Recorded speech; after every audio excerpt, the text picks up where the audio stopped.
It's 6 a.m. close to the village of Moite at Lake Turkana.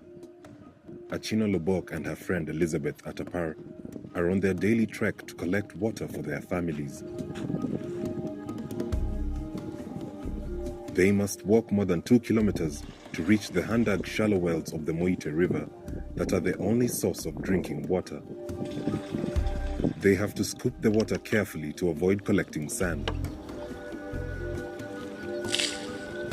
The water is not safe to drink, but they have nothing else. The water is not good because it's consumed by both the people and the animals and is always left uncovered. The water causes health problems in children and adults like diarrhea. When you go to the hospital, they diagnose you with things like typhoid or amoebic dysentery. Not far away on the lakeshore, people also struggle to find something safe to drink.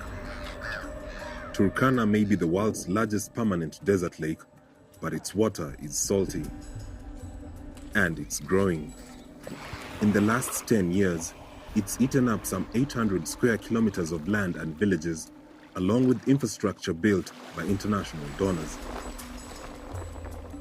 Climate change is causing extreme rainfall in distant catchment areas, driving the expansion. Deforestation and farming mean the land retains less water, which has compounded the problem. Local people, especially the women, spend hours each day fetching water. We need help accessing clean water. We are forced to close our businesses to go fetch water, and during that time, we lose customers. The water we do get is dirty and tastes bitter. I urge the government to provide clean water for the health of both children and adults. A community water project was supposed to bring change. But again, the water is salty. People use it for their animals, washing utensils and clothes, and if there's no other option, even for drinking. An aid worker interviews Achino Lobok as part of a survey of local communities to find out exactly where people get their water from and how much they need. Project officer Anne Lilande says such community-specific experiences are vital if future projects are to succeed.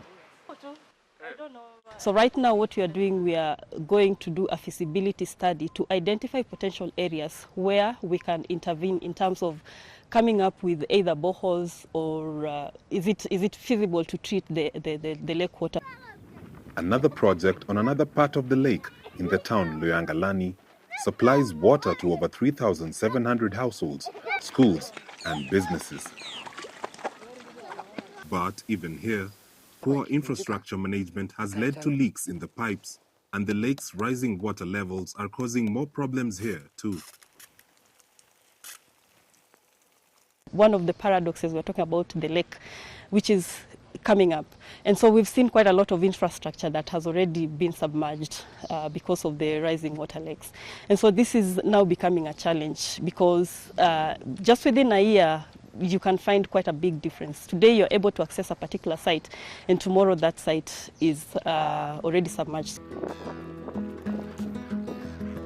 Fishing is a vital source of income and food for about 500,000 people in the lake region, but it's been hard to develop a reliable fishing industry. The Kenya Marine and Fisheries Research Institute is studying how the water and the fish stocks are changing as the lake expands. What we are doing basically is to collect fish data which will support,